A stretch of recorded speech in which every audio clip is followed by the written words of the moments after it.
You gotta say I love you back. Dad, are you serious? And we're all counting on you. They're counting on me. Probably not you specifically. I probably can't use the song because of copyright strike, but needless to say, what I like about this opening scene, though, is that those first 7 seconds, that's about how long it takes us to form our feelings of attachment or our judgment on who someone is. This is so relatable. Like, I forget most of the words to most songs all the time, and so does Miles. And so in this way, they wanted to have someone that really is like everybody, that could be anybody, that could be you. When we do that, that makes someone so much more relatable because we can place ourselves into their shoes, so their story becomes our story. She wanna drive Miles.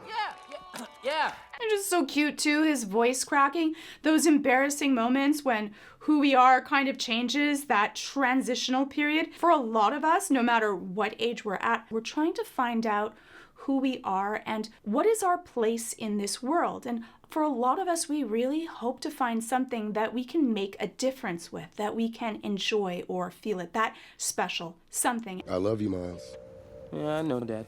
See you Friday. You gotta say I love you back. Dad, are you serious? I wanna hear it. Talk about an abuse of power.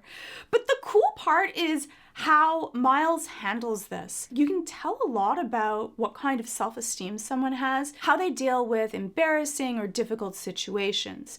This could be soul-crushing for someone. If he had social anxiety, this could have made him crumble into a ball. Now, I'm hoping that Miles's father did this, teased him in this cute way, which, again, for some people would be a horror show, not cute, because he knows that Miles can handle it. The manner in which he handles it really shows that Miles has stable self-esteem. Now, that doesn't mean that he's sure of himself and he understands everything, because self-esteem is developed through our life, and it's one of these things that is really largely dependent on how we look at ourselves. You can still have good self-esteem but lack confidence, that you're not fully sure of yourself yet. The way that he handles it, even though everyone else is watching, still shows a lot of class and control. I love you, Dad.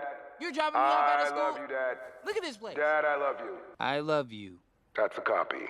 Just so cute. Even the back and forth is really adorable. And it's kind of interesting because for self-esteem, you want to have something that's called global self-esteem, something that is really internal and stable. At first, our self-esteem is just kind of the way that we are, depending on how other people see us. And then later, we look at how other people see us, and we're assessing that around the age of 7 or 8. In our teenage years, it's a lot about what we do, what we produce, and we're starting to take a look at how everyone else is interacting with us and what other people do. So we start to compare ourselves to others. And that's why social media can be such a negative force, because one is most of it is a lie, and you look at everyone doing all these amazing things, and then you look at your life and you could say, you know what, I'm not really accomplishing this much. And that's how it can be so detrimental to a young person's development, because it can actually lower their self-esteem if they spend a lot of time on it, because they're comparing themselves to all of these photoshopped, airbrushed lies. I love you, Dad. Hey, good morning. How you doing? Oh my gosh, this is embarrassing. We wore the same jacket? Look at that. Like, he does not have any social anxiety, even though this just happened to him. Most people would want to kind of crawl into their shell and die. But not only is he walking out with his head held high, but he's interacting and engaging with people, letting them know that it doesn't really bother him. The way that you react to an embarrassing situation will change the way everyone else assesses it. If you fall down and trip and you act like this is mortifying and horrible, everyone goes through that feeling of secondary embarrassment for you, and they feel worse, and then they act awkwardly around you. But if you just brush it off, breathe, continue going, then everyone else is like, it's not that big of a deal either. So often our reflection of a situation is your reflection also. If someone shows that this is horrible, more people will think it's horrible as well. So in that way, you have a certain amount of control. And usually for us, a situation feels so much worse than it actually is. In Miles's case, though, that was kind of bad. Like, that might be a memorable terrible moment. But, as a parent, like, what else do we get to do but to one day be an embarrassment to our children? I'm going to miss him. We were friends, you know. Can I return it if it doesn't fit? It always fits. Eventually. That makes me so emotional, one, because it's Stan Lee that's saying these words, but I think that there's so many more layers to that statement that it always fits eventually. Because if you aim towards something, you want to be something, and you keep on working towards it, you end up putting your goal line and then walk your way to that, you will eventually get there, especially if that negative self-talk is really reworked and restructured so that you can be positive and encouraging of the entire part of that journey. If you're hard on yourself and you're constantly degrading or downing or being negative or saying why you shouldn't or why you can't do something, you're going to be the person that holds yourself back. The truth is that inner self voice, that is the most important part of your journey. It isn't everyone else that's going to stop you. It's how much you carry inside of you from the people that might have said that you're not good enough, that you're not smart enough, that you can't accomplish this. You take that and bring it into yourself, you become the bully. And if you're bullying yourself, you're going to stop yourself before you start. He didn't ask for his powers, but he chose to be Spider-Man. My favorite thing about Peter is that he made us each feel powerful, but in our own way, we are all Spider-Man. Yeah, I know, MJ's talk, you might say it's kind of cheesy or it's very therapy, but I loved it because it's true. If you believe in yourself, if you want to make a difference, then you can.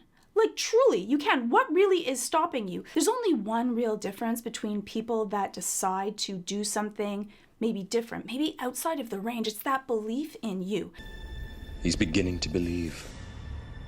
Yes, of course, you need to make sure that you can eat and deal with things. And maybe that one difference is something that is about taking care of yourself. It's about believing in yourself. It's about exercising. It doesn't have to be these huge, ardent, global beliefs of changing the world.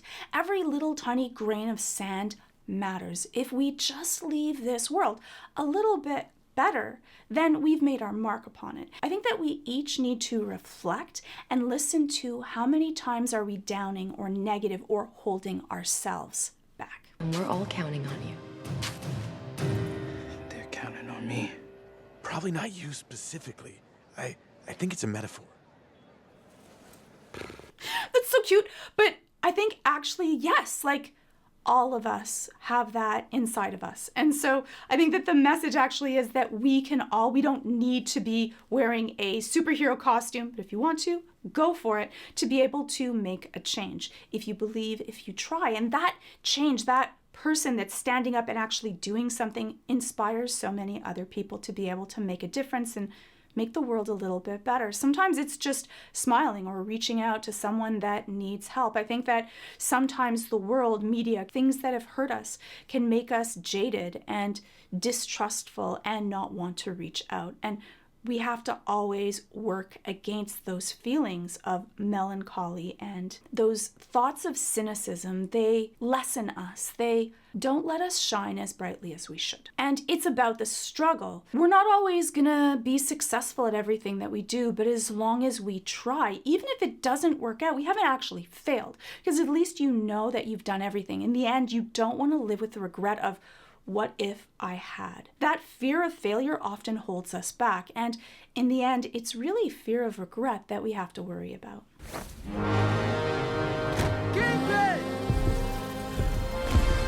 And I don't want that thought of what is success to be the goal. The goal should be in growing, in not letting fear stop us, in becoming something better, even if that means dealing with failure. But that fear of failure can often stop us in our tracks. We're so scared of failing that we don't even allow ourselves the chance to succeed. Because yes, you miss every shot you don't take, and then you look back on your life and you said, what if I could have, or wished that I had tried?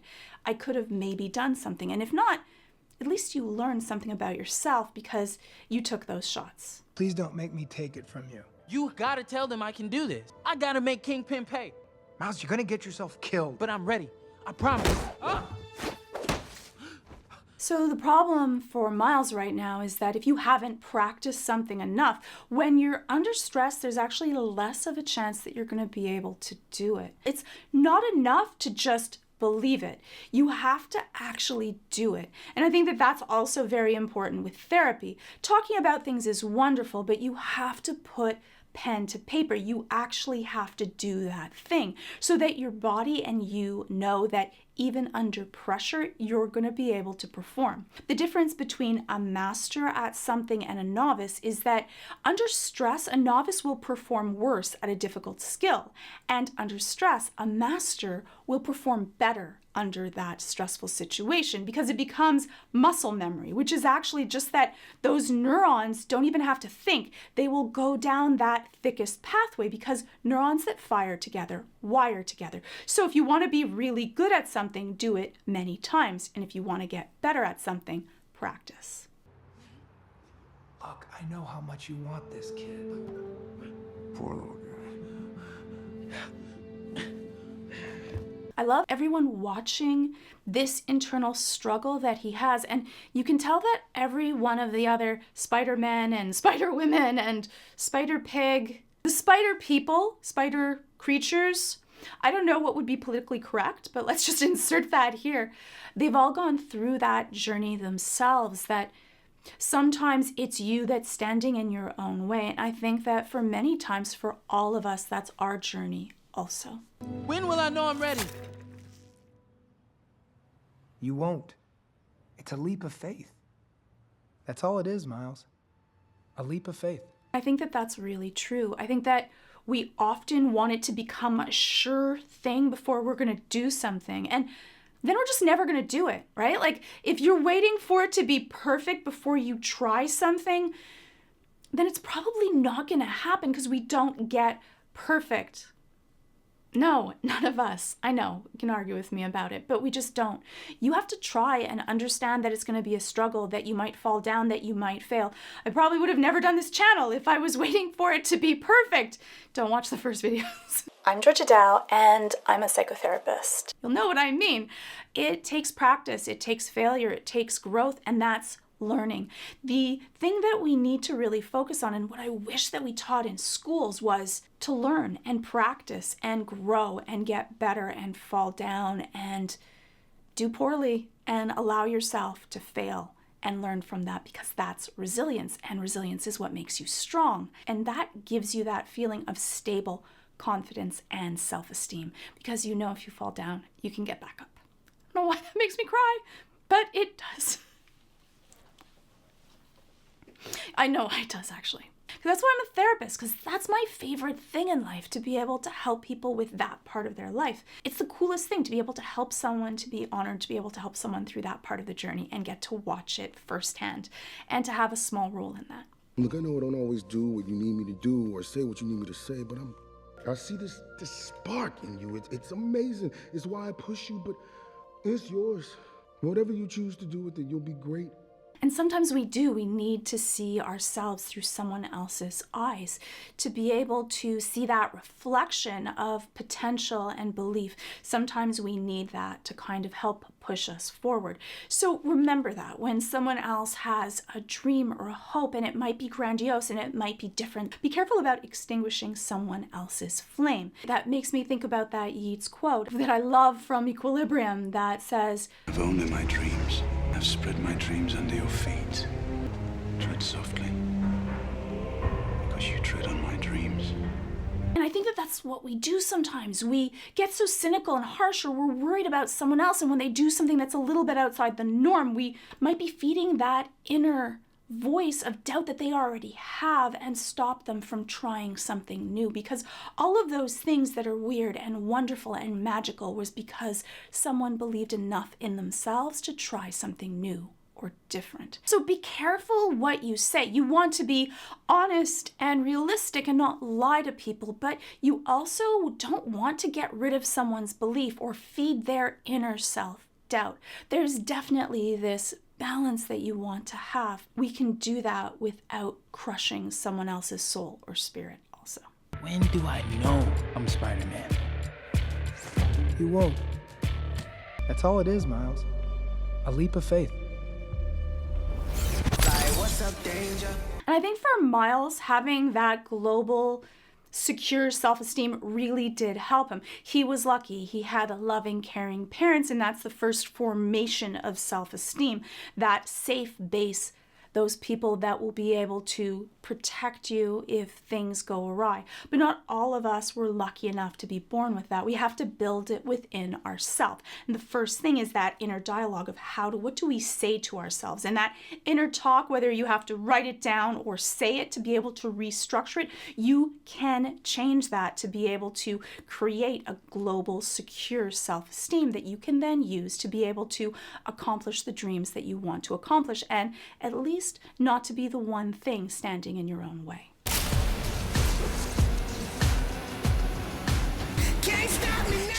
And this part gives me chills, so I'm sorry about stopping it, but the cool part is that if you practice, what you really want to practice is going towards your fear. Not being fearless, but being afraid and still walking towards it, because then you can become counterphobic. Or even better, you can enjoy the experience of being scared and not having it stop you, but having it propel you forward because you are scared. And that enjoyment, that thrill that he gets in these moments, that's what you can embody yourself. And maybe it's not going to be as daunting or dangerous, hopefully not as dangerous as swinging from rooftops, but it's your own thing. Because if ever you're walking towards your fear, even if that's just walking outside or speaking publicly, that is a really big deal. And those are the moments that you want to be proud of. Let's end this thing. Guys, I got it. I'll go. I'm the one with the goop. Oh, you gotta be kidding me. Don't wash the mouth. Wash the hands. When you're really confident, understand, and have proven to yourself that you can do this, that everyone else will believe that also. And so that point of him being able to take the goober, the hard drive, the memory stick. Anyways, for him to be able to do that and have everyone else trust him, and he has full confidence in himself, that kind of journey is that journey that we hope to all be on, and hopefully for all of us to get there one day. Or at least to believe it in a certain aspect of our life. Doesn't have to be perfect. Expanding your mind is not only a wonderful way to make web slingers, but also increase your self-esteem. And you will not have to swing from rooftops to do it with today's sponsor, Brilliant.org. To learn a new skill, to get you prepared for whatever life has to throw at you. Learn, enjoy, grow with Brilliant's ever-growing new courses. Brilliant makes college-level courses available to everyone. Each course is designed for high-velocity learning to help you stay focused and reach your goals fast. And Brilliant makes learning like a game with fun features that let you challenge yourself, compete with others, so it never gets boring. And we also know that when learning is fun and engaging, it makes knowledge stick better, so you remember more easily and quickly. And Brilliant has thousands of lessons, all from foundational to advanced math to AI, data science, neural networks, and much more, with new lessons added monthly. When I did their course on logic with challenging problem-solving exercises, I got to construct those critical thinking skills that are the basis for mathematical reasoning. And it was enjoyable and interactive. My favorite part is that for myself as a visual hands-on learner, I found that the manner in which I got to engage with each of the problems to make it so much easier to learn. And they have some new really exciting courses that I'm thinking of trying myself, such as How Technology Works, which is really cool because we use this tech, we might as well understand why and how it works, and Thinking in Code. So if you're thinking about coding, maybe you should take a look at this course first. And if you're not sure, why don't you just try everything that Brilliant has to offer for free for a full 30 days? Just visit brilliant.org/Georgia Dow or click on the link in the description. The first 200 people will get 20% off of Brilliant's annual premium subscription. Clicking on that button really does help out this channel, and thank you to Brilliant for sponsoring this show. So those were my favorite Miles Morales moments. Let me know yours in the comments below, and hopefully I'll see you in the next video.